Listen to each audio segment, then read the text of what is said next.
Greetings from Castle Goring, from Mickey, Aurora, and from me. Well, have you realized that time is really flying? This is practically the end of February. And so, have you noticed that, notwithstanding the fact that this is Black History Month, and it is about to come to an end, we have less than a week to go, the most prominent Black woman in the world, 43% Nigerian, who has belabored the point to the point of pain at how racist the British people were and how racist the British royal family was. She hasn't yet acknowledged or played a part in anything, even alluded to the fact that this is Black History Month in the United States of America. Do you think that maybe Black Lives Matter is out of fashion and therefore Meg's baby's white again? I think maybe we're getting warm because, how extraordinary that because Black Lives Matter isn't the latest bandwagon for that hustler to jump on, that she has completely ignored as a Black woman, a prominent Black woman, who's so concerned about good race relations that she has tried to create havoc within the Commonwealth with regard to race relations, that she doesn't even once acknowledge that it's Black History Month. I just make that point for what it's worth. Karen Coultus says, she's got us all talking about her once again. I truly think she is purposely inept so she gets the most attention. Rinse and repeat, exhausting. Karen Coultus, you are not the only person who has alighted upon that possibility. So I am going to read what J. Days says. Meghan Markle is just a troll. She does stuff like this constantly to make people nuts, and it leads to keeping her name in the headlines. It's all she has left now, so it will continue until the public and media move on, in my honest opinion. She is, without a doubt, as I have said it time and again in my books as well, she is addicted to fame. She is an attention junkie. But we're going to stick to this theme for a little while because so many of you have recently alighted upon this subject, and I think there is a lot of merit to it because her behavior, well, aside from the fact that she's clearly nuts, her behavior is on some level extremely successful. And if you are self-obsessed, ultimately you simply want people speaking about you. So you think she's a troll. She's trolling herself and she's trolling us. And I actually have reached the stage where I find it distasteful to look at Meghan Markle. I don't know about you, but I now have supreme distaste for that cheap and vulgar hustler. It goes to show that no matter how much plastic surgery you have, no matter how naturally good looking you are, which she wasn't, but she managed to turn herself into something reasonably attractive. Character oozes out, and it's like something that's beautiful looking, that's separating, very off-putting. Jack Rabbit says, clearly the launch is a hot mess. Nothing was ready. It was all thrown together, etc. I think she did it to deflect from the increasingly loud talk about the origins of their children, if indeed those children exist. But certainly Harry's son and daughter do exist. You have to give it to her. It was very effective. Now everyone is hyper-focused on this latest jam jar initiative when we were finally getting somewhere on the fake kids! Exclamation mark. Lady C, please do not get too wrapped up in this branding nonsense when the kid origin issue is far more important. Jack Rabbit, believe me, the issue of the legitimacy of those children and their entitlement to being in the line of succession is going nowhere. Take it from me. Until there is absolute standard proof that those children were born of Meghan's body, produced by Meghan's egg, the subject is going nowhere. She can deflect till she's blue in the face. This is one scenario that she's not going to escape from or wriggle out of. Anytime she and the royal family can confirm to us that those children were properly produced, not on a conveyor belt, not delivered by FedEx, nothing to do with jam jars and designer babies and eggs being planted in other nests, shall we say, until such time as it is all cleared up. This is going nowhere. So she can deflect and distract till she's blue in the face. She's not going to succeed. Take that from me. Neil M. says, it occurs to me that Meghan's failed trademarks are too numerous not to be deliberate. She's building publicity for her brand and creating a sense of anticipation for what she does next. May I stop you right there and say, as somebody who has lived with many an addict in my life, there is nothing more boring than people who come up with new ruses on a constant basis and whose predictability is absolutely so remarkable that even though you don't know what they're going to do, you know they're going to do something dirty or nasty or filthy or annoying or not life-enhancing. So it's Yawnsville.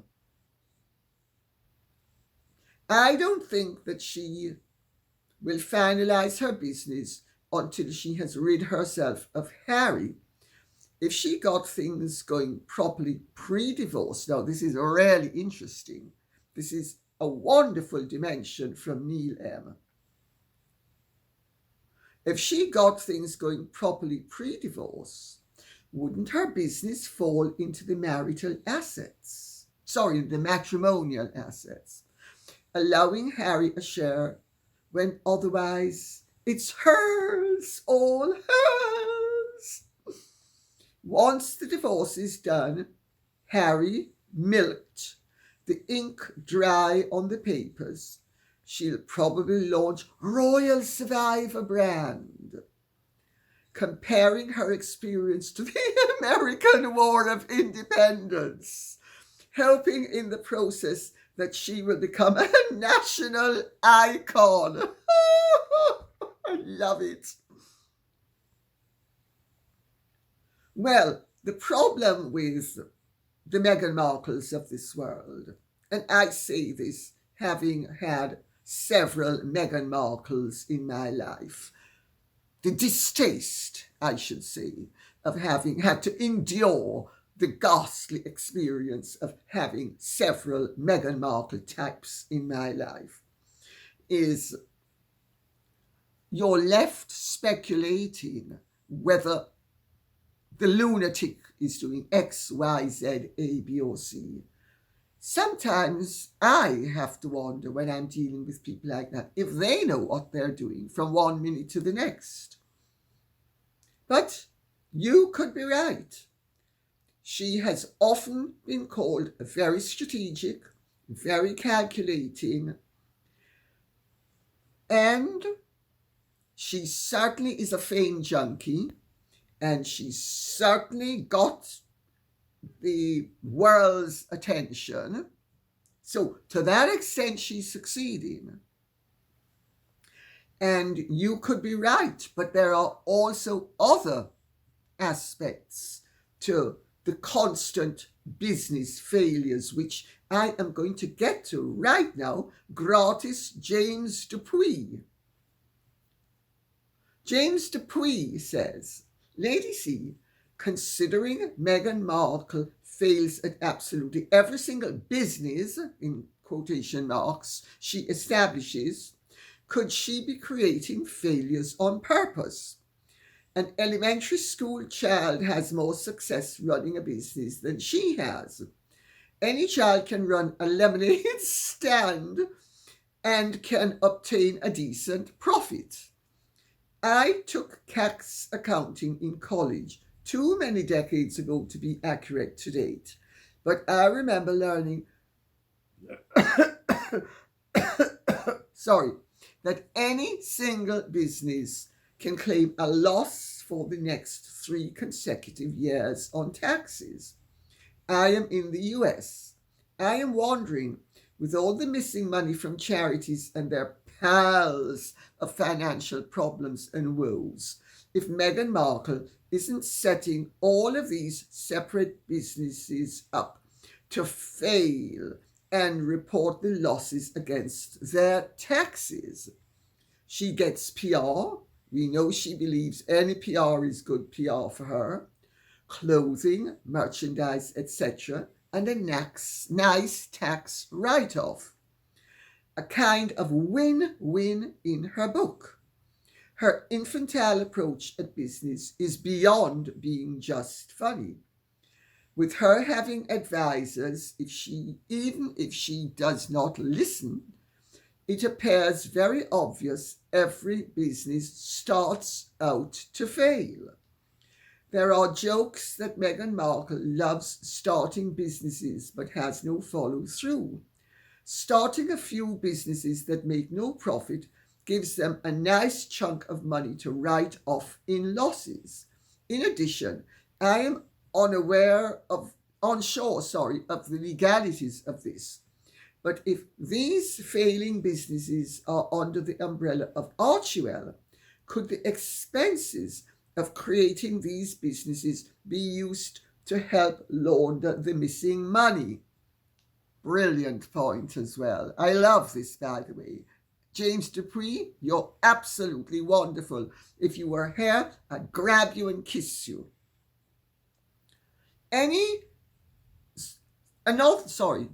Wrong part. Another thing that really bothers me is that in Delaware, according to my knowledge, only 5% of donations that charities receive need to be donated. I think you mean need to be directed to charitable causes. After salaries and expenses are paid, of course, her failing businesses.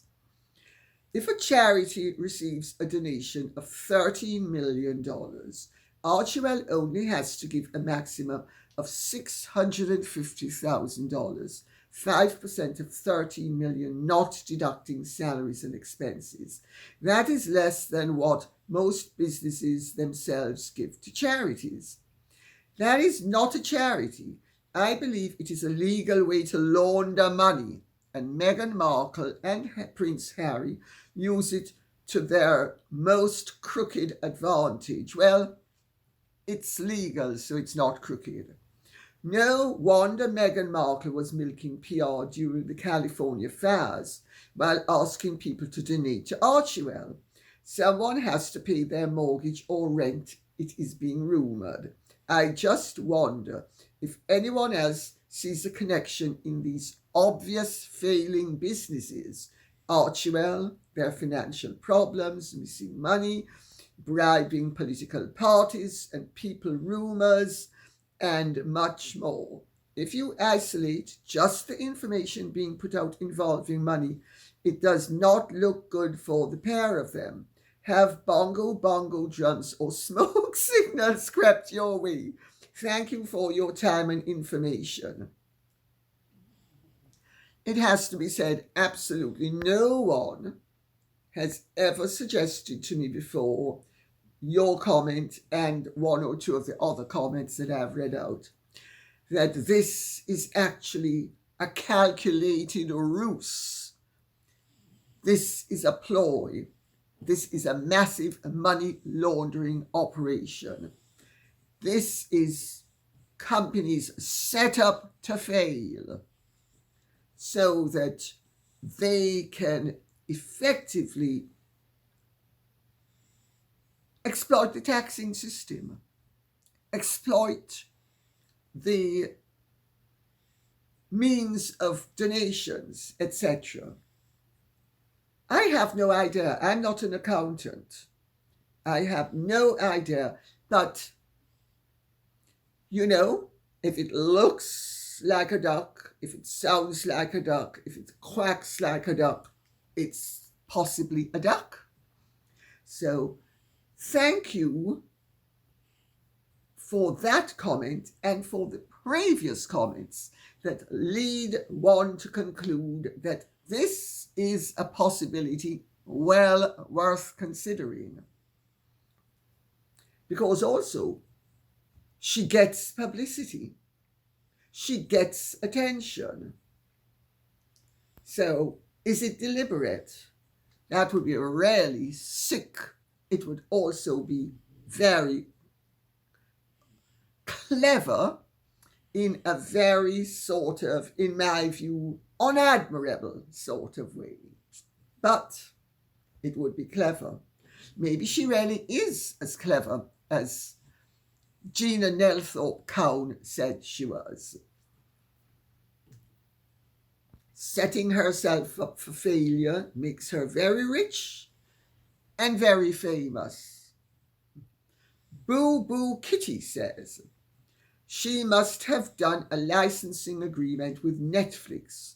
She's not poised to produce products on a mass scale. So basically, if you're buying her jam, you're probably buying Smuckers with a different label. QVC does that sort of thing all of the time, as does Costco. There's nothing very special going on here. But did you notice that she emulated Catherine's dress that Catherine wore in her post-cancer video when she was running across the grass? And the hands didn't get a chance to flicker in all directions.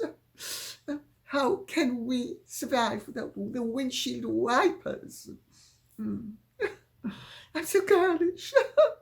Batting 50, but girlish. And did anyone else notice that a dog that looks an awful lot like Bunny, her dead dog, was running across the grass towards her at the very beginning? It was also, interestingly enough, on the Instagram post that she and Harry started to do. And then she took over, the one where she has on no makeup and shows us just how truly beautiful she is. That poor soul hasn't got a clue, and I predict an abysmal failure and more tears. Well, yes, you make an interesting point. I have made it before, and you are making it in a different way. I know because Arnold Scarsi introduced me to QVC many years ago for me to do a jewelry line with them.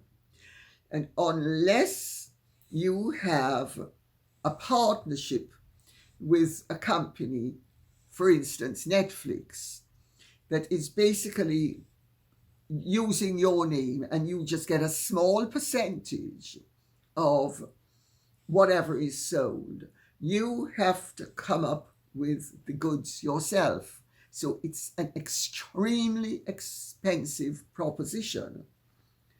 It's even expensive for your backers. So they have to have a pretty shrewd idea that you are going to succeed. Otherwise, they're not interested in doing it. But isn't it interesting? Buddy is Lazarus. Isn't that interesting? But also, I'd like to make a point. One or two people have said that in the photograph of her running like a truly young girl with her daughter in her clutching hands. We're so happy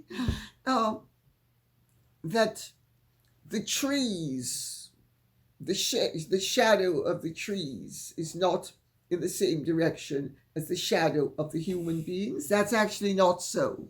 If you see a wide angle of the whole thing, I think it's either palm or coconut trees. So that's why they look as if they're not the same angle, because their shape is odd. So we need to give the due where it is deserved, and whether it's photoshopped or not. And I would imagine everything that Meghan does is photoshopped.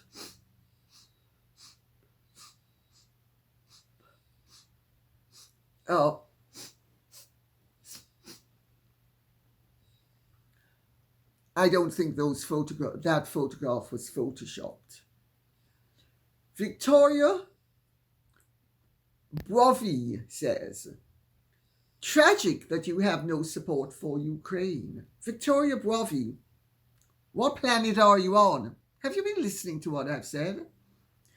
I have a lot of support for Ukraine and the Ukrainian people. That's why I want peace instead of war. That's why I want the fighting to come to an end. That's why I want people to stop killing them. If you think support equals more corpses, you have a very, very odd idea of what support is all about. And I've got news for you. In every war, everybody loses. There's no such thing as anybody being an absolute winner. So that means Ukraine is also going to have to cede something if it wants peace.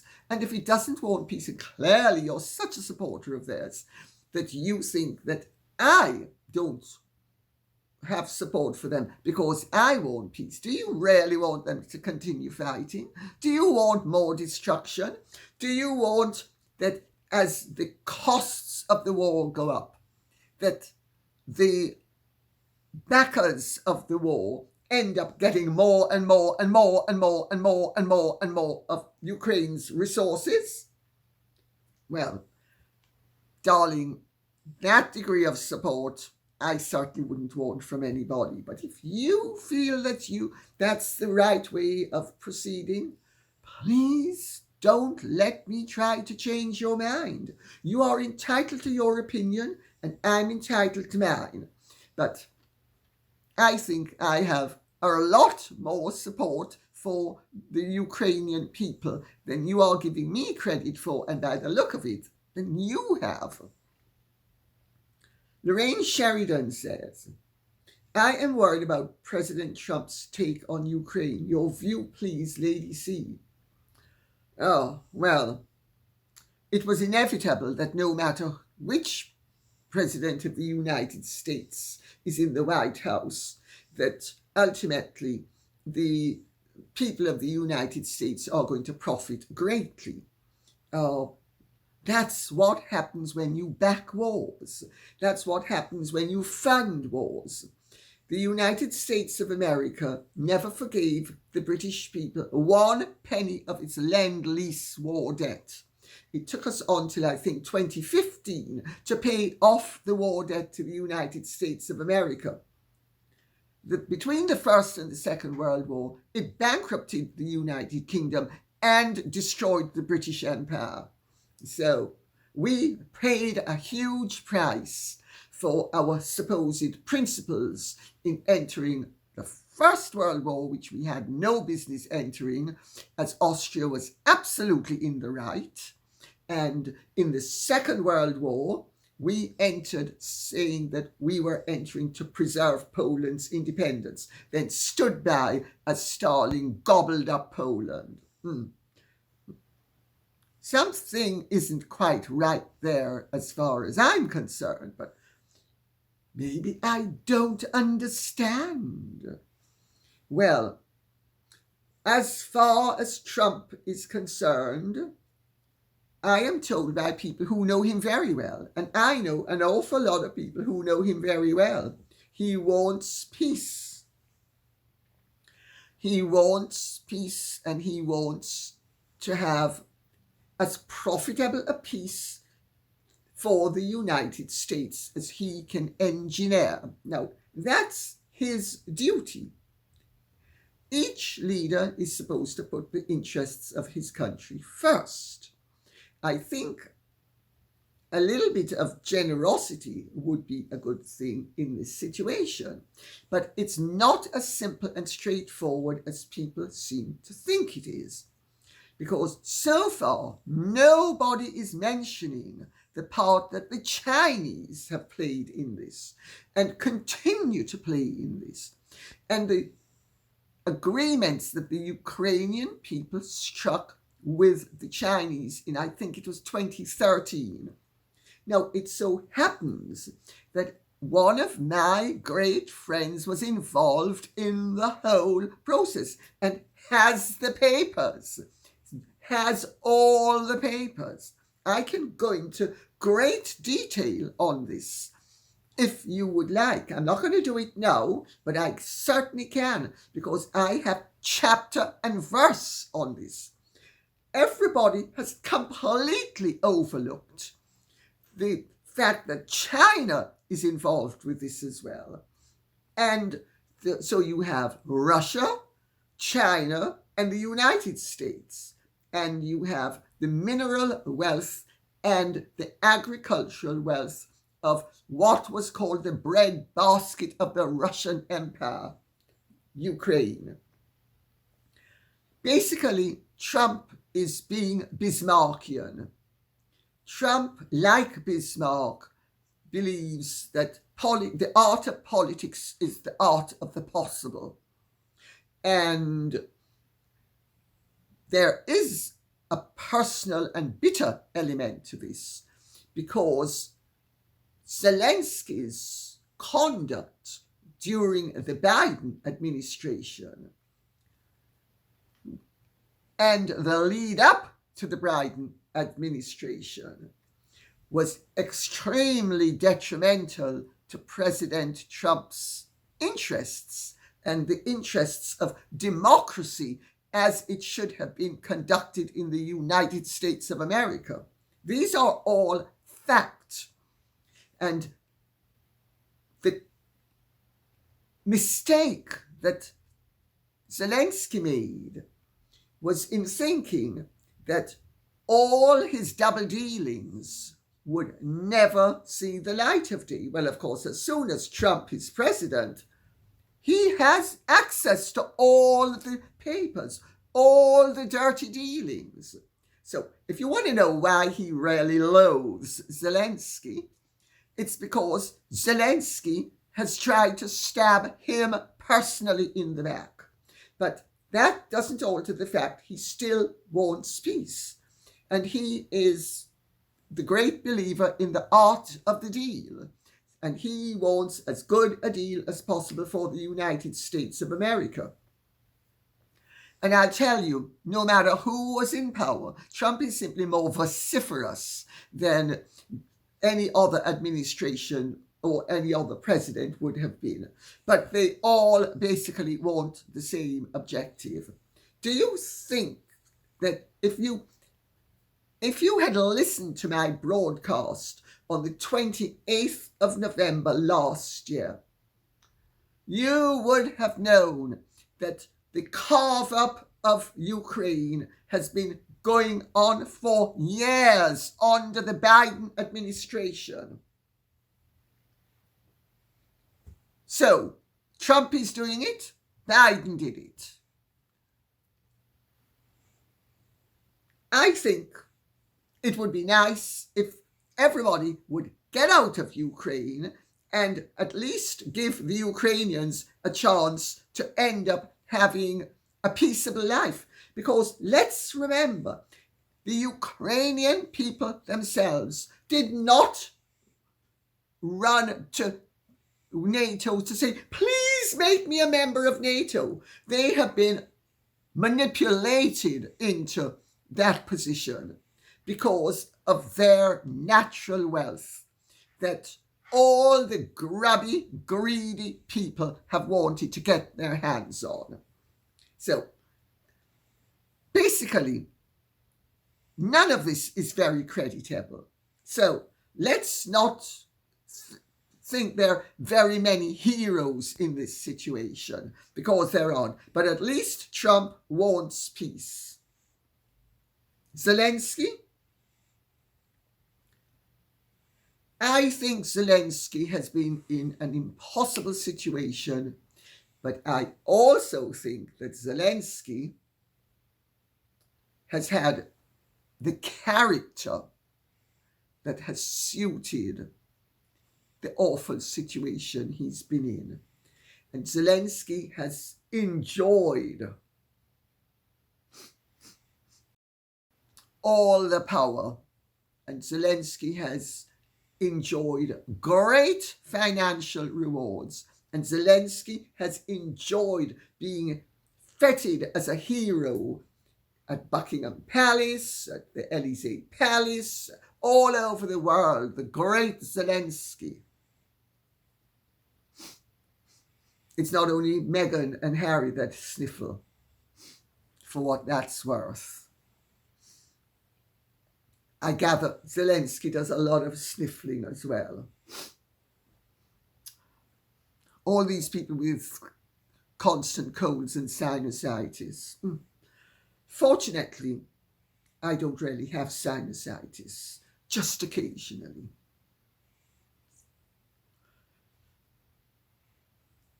You know, when you stop to think of the part that companies such as BlackRock, Vanguard, etc., DuPont, Monsanto have played, I'm going to read out what Kimberlette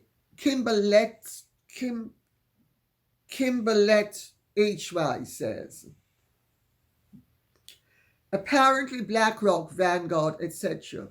have been a sort of black ops government set-up companies that pretty much allowed our government, that is us, to engage in certain activities and at the same time maintain plausible deniability. You got it in one, Kimberlette HY. Got it in one. And some people are going to be horrified. I'm not horrified.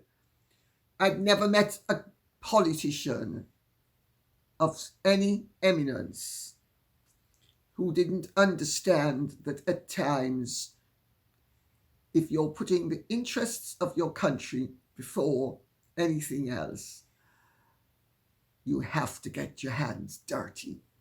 But the cynicism with which the military-industrial congressional complex that Eisenhower warned about in the Eisenhower Presidential Library, his speech to the American people in January 1961 warns against the military-industrial complex.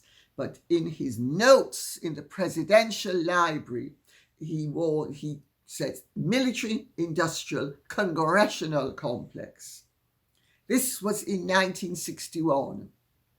He was already aware of the fact that there was something pretty malignant going on. And the American people are not responsible for any of this. But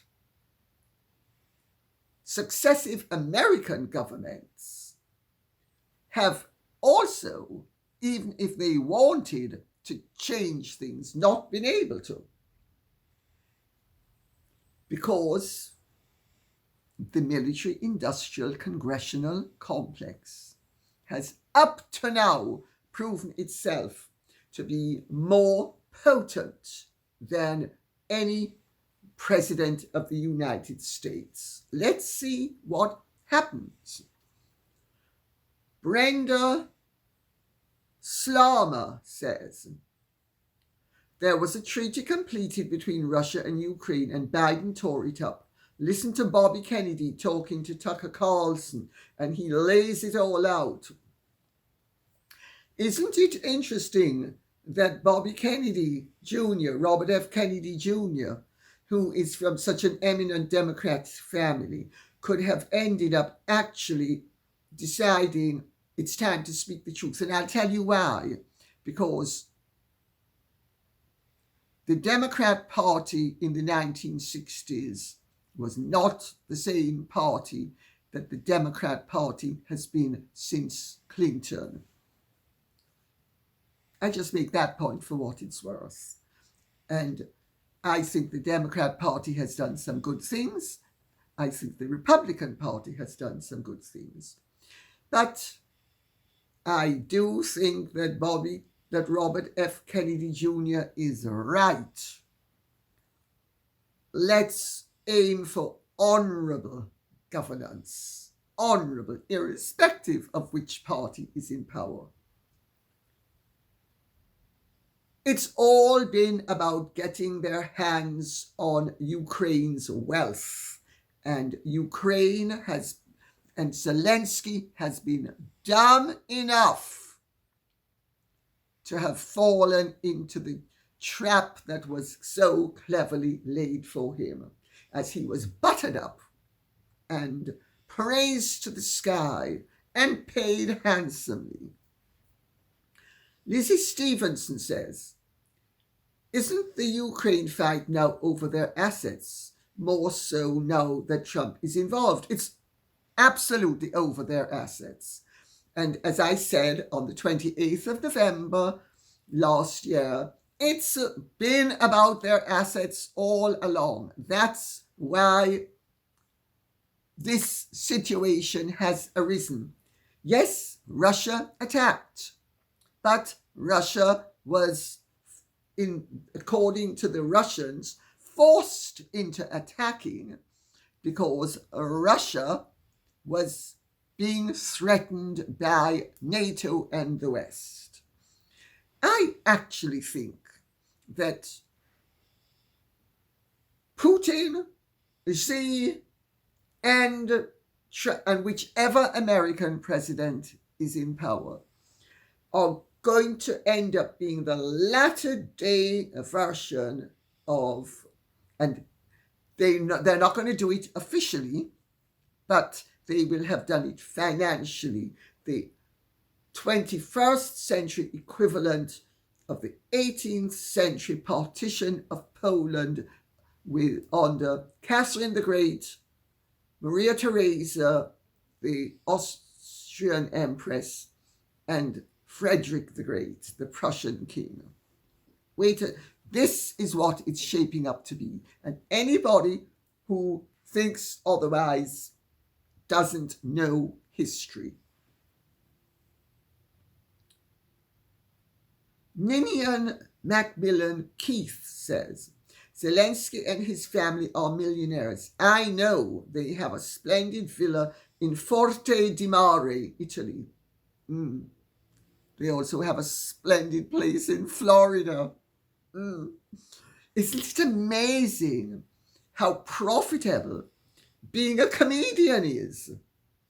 I mean, can you imagine all those dives in Kiev that he was knocking around in, or all the dancing that he was doing as well? Because remember, he was also a dancer.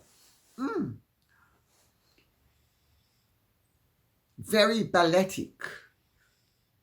All those leaps in the air, landing in Swiss bank accounts. Interesting. Steve Daimler says, during World War II, the USA and the EU fought 3 German Nazi divisions, while the Soviet Russians fought against 17 German Nazi divisions and were the first to enter Berlin after defeating them. Ask Napoleon how tough and difficult it is to fight the Russians when their motherland is threatened or attacked. Hopefully, that's not a lesson that we are ever going to need to learn. Hopefully, everybody will revert to their history books and learn the lesson. And people who don't understand what is really going on don't get it. Ukraine is inevitably going to suffer because it's so rich. Ukraine would have been better off had it remained neutral. But you see, had it remained neutral,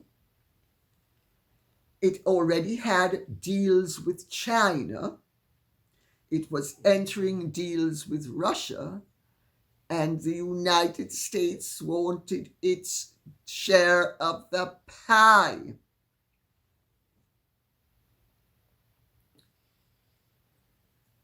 I hope and pray that there's going to be no repetition of the need to have a latter-day Tolstoy write War and Peace, because the West will learn a very important lesson if it makes the mistake. But I don't think it's going to. I think there's an awful lot of grandstanding.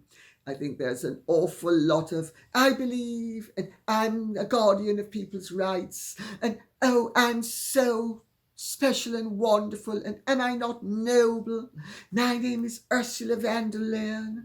My name is this, my name is that.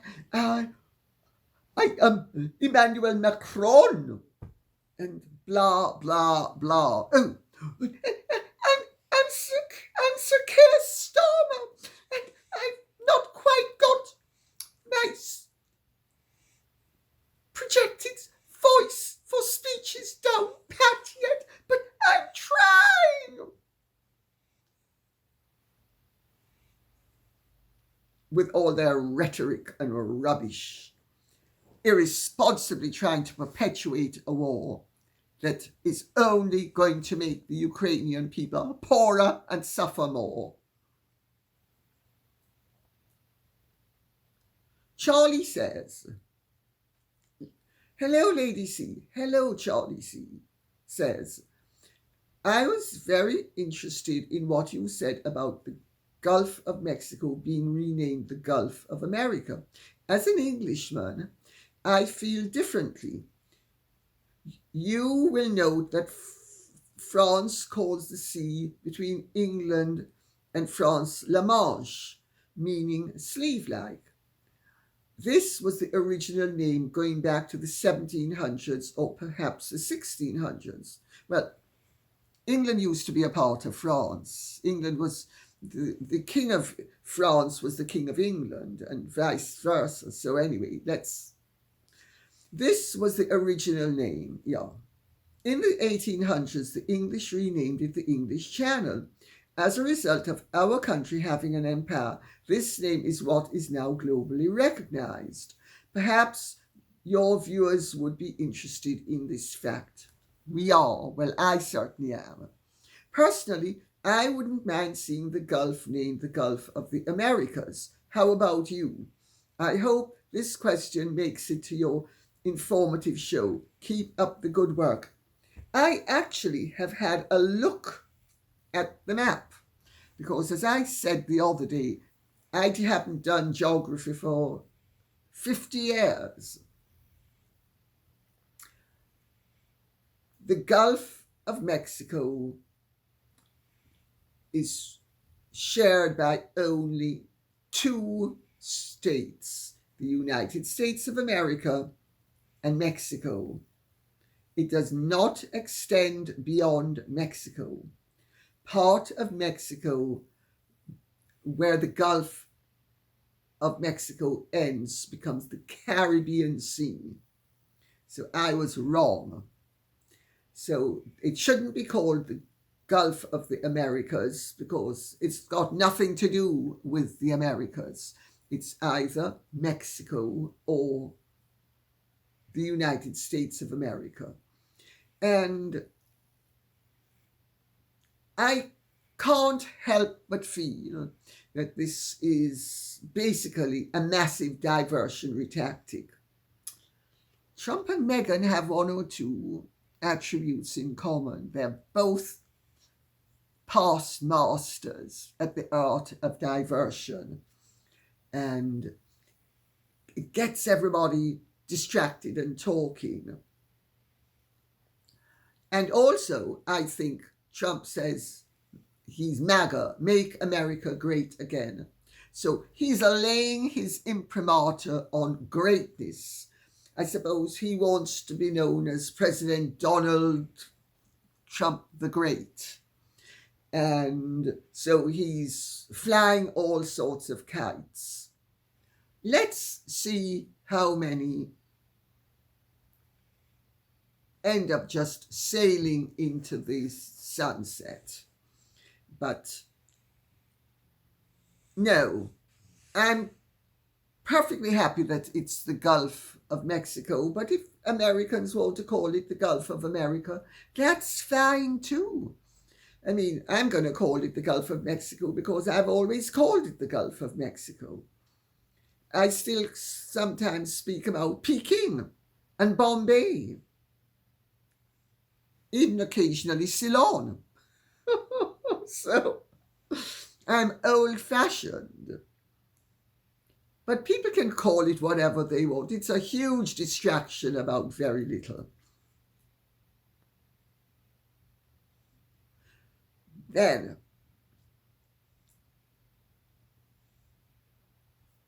Paulina Peter says, I don't think Trump kicked out the Associated Press because of the Gulf of question. That was just an excuse. AP does have a storied past, but unfortunately in the last 30 years, it's gone the way of all MSM in the United States. I didn't know that, by the way. I thought the Associated Press still had a good reputation. Turns out it's a little bit more mixed than I thought. I'm out of fashion, out of time in certain things. They're not respected by ordinary Americans and certainly not Trump voters.